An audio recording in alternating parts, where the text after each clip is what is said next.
చేస్తున్నావు? ఎక్కడికి తీసుకెళ్తున్నావు చెప్పు? నైట్ అంతా సంధ్య నా కాళ్ళు చేతులు కట్టేసిందన్న బాధలో ఉంటే ఇప్పుడు నన్ను ఎక్కడికి తీసుకెళ్తున్నావు చెప్పు మమ్మీ.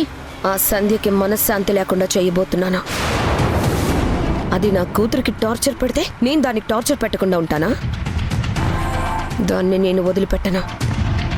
దాని ఇంట్లో సమస్యలేంటో నాకు తెలుసు. సంధ్య కూతురు ఎవరో కాదు, భూమి అన్న నిజాన్ని అడ్డం పెట్టుకుని అసలైన ఆట ఆడతాను. ఏంటో కాయగూరల రేట్లు మరీ పెరిగిపోయాయి. రోజు రోజుకి ఈ విధంగా రేట్లు పెరిగిపోతే మాలాంటి మధ్యతరగతి వాళ్ళు ఎలా బతకాలో ఏంటో. ఉప్పు పప్పు పాలు పెట్రోల్ అన్నీ పెరిగిపోయాయి. డబ్బులు ఈ చేతికి వచ్చినట్టే వచ్చి ఆ చేతితో వెళ్ళిపోతున్నాయి. ఏ కళ్ళు కనపడటం లేదా? చూసుకోవాలి కదా, కళ్ళు నెత్తికెక్కాయా? నువ్వా? ఓహో, ఏంటమ్మా నీ కళ్ళు నెత్తికెక్కాయా? అంత స్పీడ్గా వస్తున్నావేంటి? ఇంకా నయ్యం నా మీదకి ఎక్కించలేదు. చూసుకొని కారు నడపమ్మా, ఇది రోడ్డు. అదేంటి పార్వతి గారు, మీ ఇంటికొచ్చి ఒక సీక్రెట్ ఉందని చెప్పిన తర్వాత మీరు ఆ సీక్రెట్ ఏంటి అని నన్ను వెతుక్కుంటూ మా ఇంటికి వస్తారనుకున్నాను. కానీ ఇన్ని రోజులైనా రాలేదు.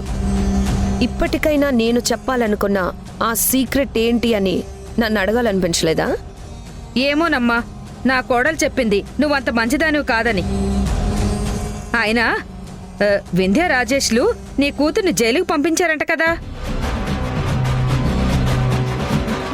నేను చెడ్డవాళ్లతో పెద్దగా మాట్లాడంలేమ్మా, చెడ్డవాళ్ళని పెద్దగా పట్టించుకోను. మేం చెడ్డవాళ్ళం అయితే మరి మీ కోడలు ఎవరత్తయ్య గారు? మీ కోడలు మాత్రం మిమ్మల్ని మోసం చేయట్లేదా? మీ కోడలు మాత్రం మీకు అబద్ధం చెప్పట్లేదా? ఏం మాట్లాడుతున్నావు? మీకు తెలుసు కదా, మీ ఇంట్లో పెరగాల్సిన బిడ్డ ఎక్కడో ఉందని. తన కోసం మీరు రోజు గొడవ పడుతున్నారని మాకంతా తెలుసు. మీరనుకున్నట్టే సంధ్య మిమ్మల్ని మోసం చేస్తుంది. సంధ్య కడుపున పుట్టిన బిడ్డ చనిపోయినా ఒక బిడ్డ మాత్రం బ్రతికే ఉంది. మీరు చెప్తుంది నిజమా? అంటే ఇన్నాళ్ళు నేను నమ్మింది నిజమేనా? అయితే అయితే మా సంధ్య కూతురు ఎక్కడుంది? చెప్పమ్మా, చెప్పు, ఎవరి దగ్గర పెరుగుతుంది? ఇక్కడెందుకు? మీ ఇంటికి తీసుకెళ్తే సంధ్య ముందే చెప్తాను. కానీ నేను చెప్పాలన్నా నిజాన్ని మీ సంధ్య చెప్పనివ్వాలి కదా. నా కొడుకు కూడా ఆ సంధ్య మాయలో పడ్డాడు. ఇన్నాళ్ల నుంచి నేను బిడ్డ బతికే ఉందని చెప్పినా నమ్మలేదు. నేనెంత అడిగినా నా కోడలు నోరు మెదపట్లేదు. అదేమంటే నా కూతురు కొడుకు నా నోరు కట్టేస్తున్నారు. మీ చేతులు పట్టుకుంటారు. ఆ పాప ఎక్కడుందో చెప్పండి. మీ సంధ్య చెప్పమంటే చెప్తాను. మా సంధ్య చేతి చెప్పిస్తాను. ఇల్లు పక్కనే కదా, రండి. కారులో వెళ్దాం రండి.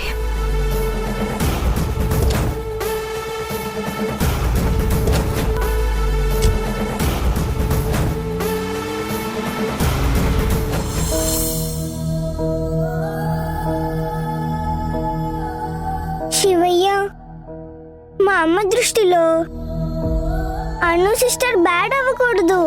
నేను చెడ్డైనా పర్వాలేదు. అను సిస్టర్ ఇక్కడి నుంచి గెలిచే వెళ్ళాలి.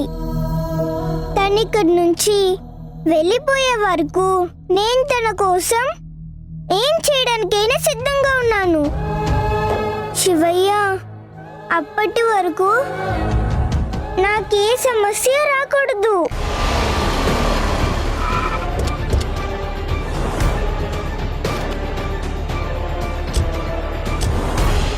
రండి. అమ్మా భూమి,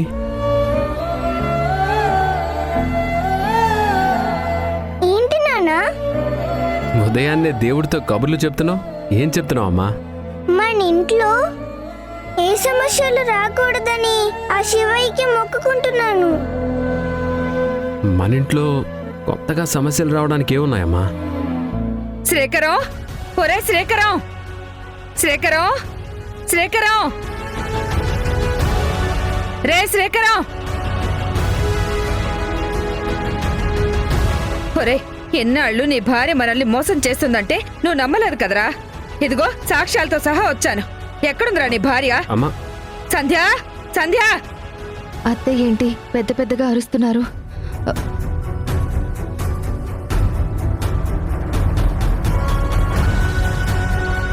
మౌనిక మళ్ళీ ఎందుకొచ్చారు? చేసిన ఘనకార్యాలు చాలేదా? నీ కాళ్ళు చేతులు కట్టేసినా నీకింకా బుద్ధి రాలేదా? నా కూతురు కాళ్ళు చేతులు కట్టేయడం కాదు, మీ అత్తకు అబద్ధం చెప్పి ఆవిడ కాళ్ళు చేతుల్ని నువ్వెందుకు కట్టేస్తున్నావు? ఇప్పటికైనా నిజం చెప్పు. నీ కూతురు బ్రతికే ఉందని చెప్పు.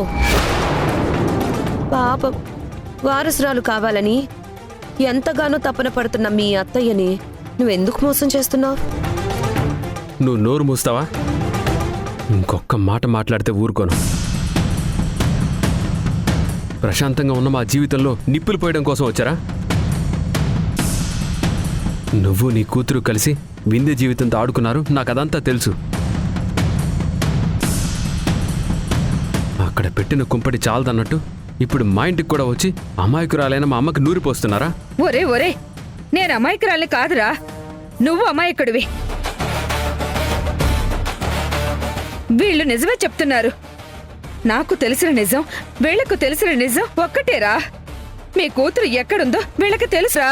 అమ్మా, చనిపోయిన పాప బ్రతుకుందనుకోవడం నీ మూర్ఖత్వం. పిల్లలు లేకే భూమిని దత్తత తీసుకొచ్చుకొని మా సొంత కూతురులా చూసుకుంటున్నాం. ఇప్పుడు మాకు పిల్లలు లేరన్న బాధ కూడా లేదు. భూమి మా కడుపున పుట్టినా పుట్టకపోయినా తను మా కూతురే. చూడు మౌనిక, నువ్వు మీ అమ్మ చెప్పే మాటలన్నీ విని సానుభూతి చూపించడానికి నేను రాజేష్ని కాదు, శ్రీకర్ని. మంచికి మంచిగా ఉంటాను, చెడుకి చెడుగానే ఉంటాను. మీ ఇద్దరికి 2 నిమిషాలు టైం ఇస్తున్నాను. మర్యాదగా ఇక్కడి నుంచి వెళ్తారా, లేకపోతే నాలో ఉన్న మరో శ్రీకర్ని చూస్తారా? ఎందుకు బాబు అంతలా ఆవేశపడతావు? అయ్యో పాపం అని మీకు నిజం చెప్దామని వస్తే మీరేమో వద్దనుకుంటున్నారు. మీ కర్మ మీరు అనుభవిస్తారు. కానీ ఒకటి మాత్రం నిజం, మీ అమ్మ ఆవేదనలో ఒక అర్థం ఉంది. సంధ్య మిమ్మల్ని మోసం చేసింది. మీ పాప ఎక్కడుందో ఏంటో అన్ని విషయాలు నాకు తెలుసు. ఆ రోజు చెప్పాను, ఈ రోజు కూడా చెప్తున్నాను. ఖచ్చితంగా మీరొచ్చి నా కాళ్ళు పట్టుకొని మా పాప ఎక్కడుంది అని అడిగే రోజు తప్పకుండా వస్తుంది. ఇప్పుడు మీరు వెళ్ళిపోమన్నా రేపు మీరే మమ్మల్ని వెతుక్కుంటూ వస్తారు. మౌనిక, మనం చెప్పాల్సింది చెప్పాం. ఆ తర్వాత వీళ్ళ కర్మ. పద.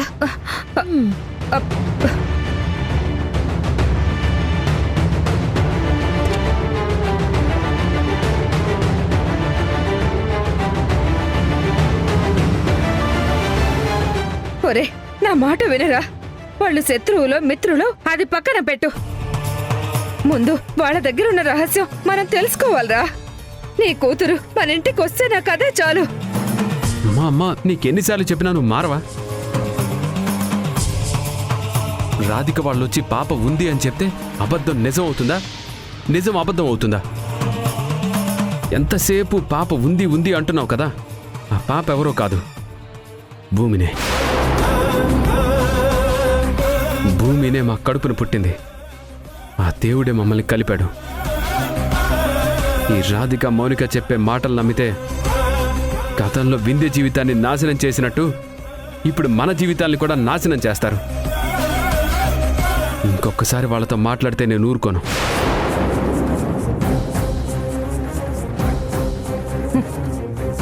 చిచ్చి, నా మాట ఎప్పుడు వింటారో ఏంటో. మీరు నా మాట వింటే గాని బాగుపడరు.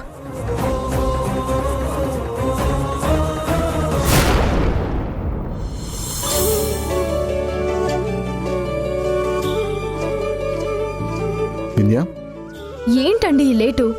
టెంపుల్ దగ్గర మాధవిలత వెయిట్ చేస్తూ ఉంటుంది. మనం టెంపుల్కి వెళ్ళి అట్నుంచి ఆశ్రమానికి వెళ్ళాలి. పదండి. పద. నేను ఫోన్ మర్చిపోయాను. ఆగండి, నేను వెళ్ళి తీసుకొస్తాను, మీరుండండి.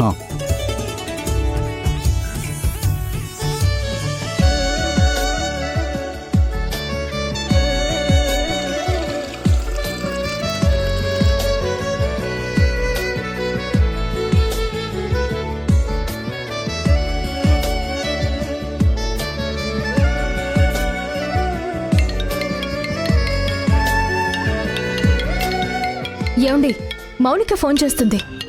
కట్ చేసేయ్. ఎందుకండి కట్ చేయడం? ఏయ్, ఒక్కసారి చెప్తే నీకు అర్థం కాదా? అసలు నువ్వు మారవా? నంబర్ బ్లాక్ చేసినా కొత్త నెంబర్ నుంచి కాల్ చేస్తున్నావేంటి? ఇలాగే చేస్తే నీ మీద లీగల్గా యాక్షన్ తీసుకోవాల్సి వస్తుంది. హలో హలో హలో హలో ఒక్క నిమిషం. ఇవతల మాట్లాడేది ఎవరో తెలుసుకోకుండా ఫోన్ లిఫ్ట్ చేసి లోడా మాట్లాడుతూ ఉంటే ఎలా? నేను మౌనికను కాదు, రాధికని. మౌనిక అయినా రాధిక అయినా నాది ఒక్కటే ఆన్సర్. అసలు ఎందుకు ఫోన్ చేస్తున్నారు? మా ఆయనతో మీకేం పని? ఇంకొకసారి ఇలా ఫోన్లు చేసి పిచ్చి పిచ్చి వేషాలు వేస్తే, గతంలో కూతురు ఒక్కతే జైలుకు వెళ్ళింది, కానీ ఈసారి తల్లి కూడా జైలుకు వెళ్తుంది. పెట్టే ఫోన్. నేను ఫోన్ పెట్టేస్తే నువ్వు వెతికే సంధ్య కూతురు ఎలా దొరుకుతుంది వింధ్య?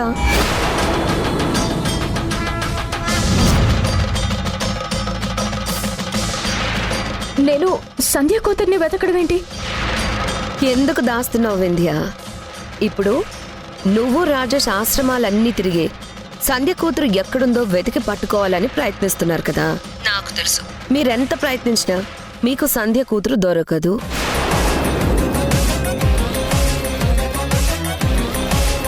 ఏంటి నీ ఇష్టం వచ్చినట్టు మాట్లాడుతున్నావు? అసలు ఈ విషయం నీకెవరు చెప్పారు? నీకేదో ఇన్ఫర్మేషన్ తెలిస్తే దాన్ని వాడుకుని మమ్మల్ని బ్లాక్మెయిల్ చేయాలనుకుంటున్నావా?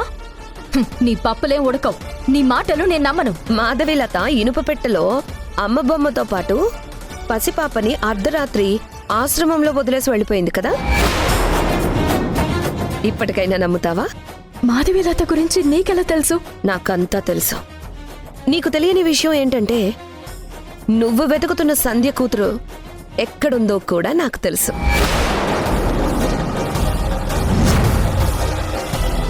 సంధ్య కూతురు ఎక్కడుందో నీకు తెలుసా? వింధ్య, ఎక్కడుంది? వింధ్య, తనేదో అబద్ధం చెప్తుంది కానీ ఫోన్ కట్ చేయి. లేదండి, తనన్నీ కరెక్ట్ గానే చెప్తుంది. రాధిక, సంధ్య కూతురు గురించి నీకెవరు చెప్పారు? ఎవరు చెప్పారు, ఎలా తెలిసిందనేది ముఖ్యం కాదు. నువ్వెంత ప్రయత్నించినా సంధ్య కూతురు దొరకదు అనేది నిజం. ఎక్కడో ఆశ్రమంలో వదిలేస్తే ఆ ఆశ్రమంలోని పిల్లలందరినీ వేరువేరు ఆశ్రమాలకి తరలించడం ఏంటి? చస్తుందనుకున్న మాధవీలత బ్రతకడం ఏంటి? మీరు మాధవీలతతో కలిసి సంధ్య కూతురు కోసం వెతకడం ఏంటి? మిమ్మల్ని చూస్తుంటే జాలేస్తుంది వింధ్య. ప్లీజ్, నాకు సంధ్య కూతురు ఎక్కడుందో చెప్పు. నీకు ఎంత కావాలంటే అంత ఇస్తాను. అంత ఈజీగా చెప్పేస్తే నేను రాధికని ఎలా అవుతాను? అయితే సంధ్య కూతురు గురించి తెలుసుకోవాలంటే నేనేం చేయాలి? నువ్వేం చెయ్యొద్దు. రాజేష్ని మా ఇంటికి పంపించు.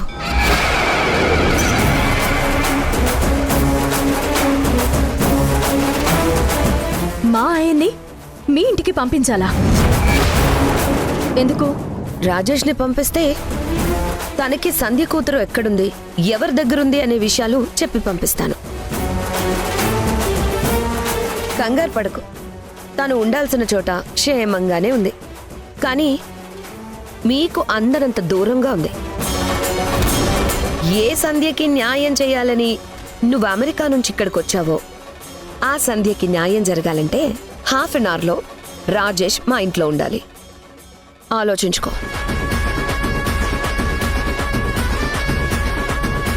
వింధ్య, ఏంటి ఇంతసేపు డిస్కషన్? తనేదో పనికిమాలిన విషయాలని నీతో మాట్లాడుతుంది. లేదండి, తనకి అన్ని విషయాలు తెలుసు. మనం ఇక్కడికి ఎందుకు వచ్చామో అన్నది కూడా తనకి తెలుసు. మనం ఎవరి కోసం వెతుకుతున్నావో కూడా తెలుసు. సంధ్య కూతురు చనిపోలేదు, తను బ్రతికే ఉందన్న విషయం కూడా తెలుసు. తనకెలా తెలుసు? ఎవరు చెప్పుంటారు? ఇంట్లో ఉన్న అమ్మ నాన్నకి, మీ స్నేహితురాలి సంజయ్ గారికి కూడా ఈ విషయాలు ఏమీ తెలియవు. అలాంటిది రాధికకి ఈ విషయాలు ఎలా తెలిసాయి? ఇప్పుడు తనకెలా తెలిసా అన్నది ముఖ్యం కాదండి. తనకి తెలిసిన సమాచారం మనకెలా తెలుస్తుంది అనేది ముఖ్యం. నా మాట విని మీరు అర్జెంటుగా బయలుదేరండి. మీరు వెళ్ళి మాట్లాడితే తప్ప ఆ రాధిక, మౌనిక నోరు విప్పరు. మీరు వెళ్ళి సంధ్య కూతురు ఎక్కడుందో తెలుసుకోండి. నేను వెళ్ళడం ఏంటి వింధ్య? ఏమండి, మీరు తెలుసో తెలియకో ఆ మౌనికకి చాలా సపోర్ట్ చేశారు. తన పెళ్లి విషయంలో ఇన్వాల్వ్ అయ్యారు. అసలు వాళ్ళ ప్రస్తావన కూడా తీసుకురావద్దని చెప్పిన నేనే ఇప్పుడు మౌనిక ఇంటికి వెళ్ళమని చెప్తున్నాను. ప్లీజ్ నా మాట వినండి. మౌనికని రాధికని బుజ్జగిస్తారో బెదిరిస్తారో లేక మభ్య పెడతారో మీ ఇష్టం. ఏదో ఒకటి చేసి సంధ్య కూతురు ఎక్కడుందో తెలుసుకోండి ప్లీజ్. నీకు తెలియదు, వీళ్ళు మళ్ళీ ఏదో జిమ్మికులు ప్లే చేస్తున్నారు, ట్రాప్ చేయాలని చూస్తున్నారు. నేను అక్కడికి వెళ్ళలేను, దయచేసి అర్థం చేసుకో.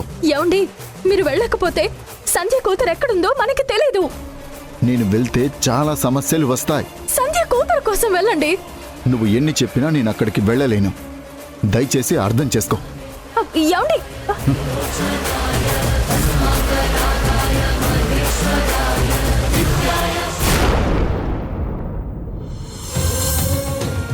మీ కడుపున పుట్టిన బిడ్డకి సంబంధించిన రహస్యం, మీ పాప ఎక్కడుందో ఏంటో అన్ని విషయాలు నాకు తెలుసు.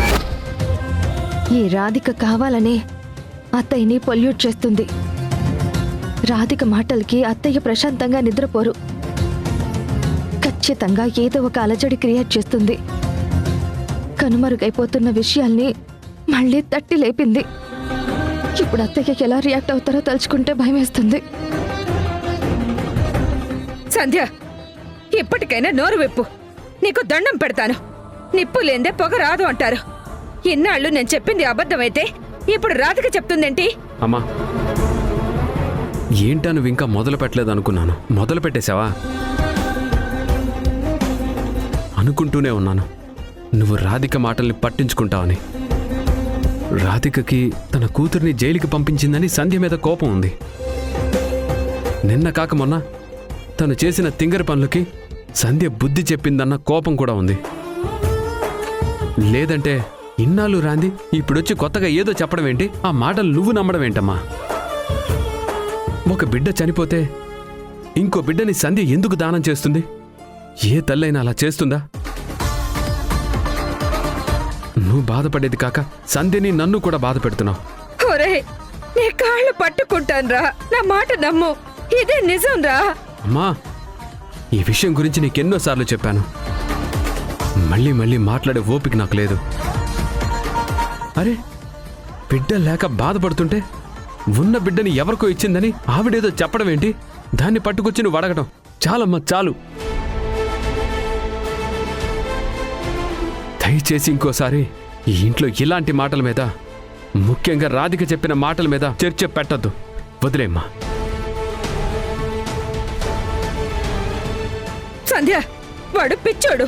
నిన్నిప్పటికీ నమ్ముతున్నాడు. నా భార్య నన్ను మోసం చెయ్యదు అంటున్నాడు. నా భార్య దేవత అంటున్నాడు. కానీ నీకు తెలుసు నేను చెప్పేదే నిజము అని. అత్తగా అర్థిస్తున్నాను. నీ కడుపును పుట్టిన బిడ్డని ఎవరికిచ్చావో చెప్పు. పోనీ ఎక్కడుందో ఎలా ఉందో అదైనా చెప్పవే. అసలు నువ్వేం తల్లివి? ఏం ఆడదానివి? నా కొడుకు అనుకుంటున్నట్టు నువ్వు దేవతవు కాదు, ఈ ఇంటికి పట్టిన దయ్యానివి. మమ్మల్ని అందరినీ మోసం చేస్తున్న మోసగత్తెవి. నా కొడుకు నమ్మినా నమ్మకపోయినా నిజమేంటో నాకు తెలుసు. నువ్వు ఇన్నేళ్లలో ఏ విషయం గురించి నోరు మెదిపినా, నీ కడుపున పుట్టిన రెండో బిడ్డని ఎవరికిచ్చావని అడిగితే ఎప్పుడు నోరు వెప్పవు. మౌనం అర్ధాంగీకారం అంటారు. నీ మౌనమే అన్నిటికీ సమాధానం చెప్తుంది. నీ మౌనమే కట్టుకున్న భర్తకి ఎంత అన్యాయం చేస్తున్నావో చెప్తుంది. నీ మౌనమే నేను ఎంతలా అరుస్తున్నా నన్ను పిచ్చిదానిలా చూస్తున్నావని చెప్తుంది. గుర్తు పెట్టుకో సంధ్య, దీనివల్ల ఏదో ఒక రోజు నువ్వు నష్టపోతావు. నా కంఠంలో ప్రాణం ఉన్నా లేకపోయినా నువ్వు చేస్తున్న మోసం వల్ల ఖచ్చితంగా ఏదో ఒక రోజు నడి రోడ్డు మీద పడతావు. ఇదే నిజం.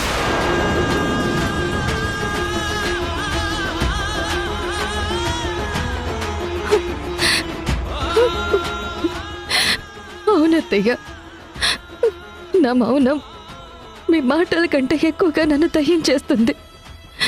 నా జీవితానికి మౌనం తప్ప ఏమీ మిగల్లేదు.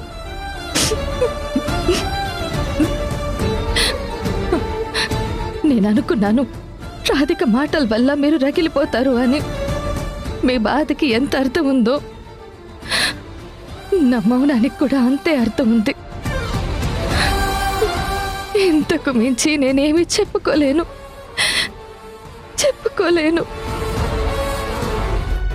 చిన్ని చిన్ని చిన్ని ఏంటి సన్నీ, ఎందుకంత కంగారుగా వచ్చావు? ఏమైంది? నిన్ను వాళ్ళ మీద ఒక కన్నేసి ఉంచమని చెప్తే నువ్వేంటి కిచెన్లో కూరగాయలు కట్ చేస్తున్నావు? వాళ్ళు ఏదేదో చాటుగా మాట్లాడుకుంటున్నారు, సీక్రెట్లు మెయింటైన్ చేస్తున్నారు. అసలేం జరుగుతుందో వెళ్ళి తెలుసుకో. వాళ్ళు సంధ్య ఇంటికి వెళ్ళొచ్చారంట సన్నీ. సంధ్య ఇంటికి వెళ్ళారా? మళ్ళీ ఏం కొంపలు కూల్చడానికి? అయినా సంధ్యతో వీళ్ళకేం పని? అదే అర్థం కావట్లేదు సన్నీ. మళ్ళీ ఇందాక వింధ్యకి కూడా ఫోన్ చేశారు. వింధ్యకి ఫోన్ చేశారా? వీళ్ళున్న పరిస్థితిలో సంధ్యని వింధ్యని చూసి భయపడాలి గాని సంధ్యింటికి వెళ్ళడం ఏంటి? వింధ్యకి ఫోన్ చేయడం ఏంటి? వీళ్ళు మళ్ళీ ఏదో స్కెచ్ చేస్తున్నారనిపిస్తుంది సన్నీ. మమ్మీ అసలు నువ్వు సూపర్ మమ్మీ. ఇప్పుడు హ్యాపీయా? కానీ నువ్వు వింధ్యకి ఫోన్ చేసి చెప్పినంత మాత్రాన రాజేష్ భవన్ పంపిస్తుందా? పంపించాలి. ఎందుకంటే వింధ్య వీక్నెస్ సంధ్య కూతురు, భూమి సంధ్య కూతురు అన్న విషయం వాళ్ళకి తెలియదు. తన చనిపోయిన కూతురు బ్రతికే ఉందన్న సంగతి సంధ్యకు తెలీదు.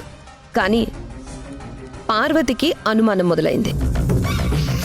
తను మనశ్శాంతిగా ఉండదా, సంధ్యని మనశ్శాంతిగా ఉండనివ్వదు. ఆ ఇంట్లో ఆల్రెడీ మంటలు అంటుకుంటుంటే నేను వెళ్ళి పెట్రోల్ పోశాను. నువ్వు వెళ్తే అక్షింతలు కూడా వేయనివ్వకుండా గెట్ లాస్ట్ అని బయటికి పంపించిన వింధ్య ఇప్పుడు నీ దగ్గరికి రాజేష్ని పంపిస్తుంది. ఇది విధిరాతంటే. మన తల్లి కూతుళ్ళు కలిస్తే విధిరాతని తలరాతని కూడా మార్చేయచ్చు మమ్మీ. బాగా వచ్చేస్తూ ఉంటాడు. నేను వెళ్ళి రెడీ అవుతాను మమ్మీ. నాకైతే చాలా హ్యాపీగా ఉంది. Love you mummy. నా కూతురు ఇలా ఆనందంగా ఉండడం చూస్తుంటే ఎంత ముచ్చటేస్తుందో.